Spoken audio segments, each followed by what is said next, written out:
menga hozir yordam kerak deganimning sababi bitta analizni Toshkent bo'yi topolmayapman.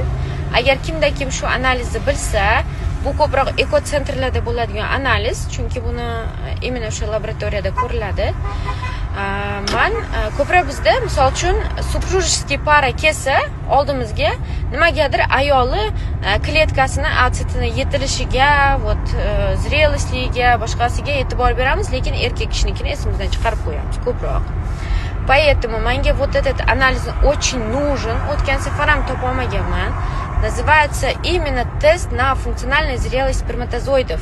Очень важный тест, который определяет именно erkaklik faktori bo'lgan paralarda, mужской faktorlik bo'yicha, eko bo'yicha ketadimi bu kishi, или естественным путем определять qiladigan test HBA test deyiladi. Test связывания с гиалуроновой кислотой.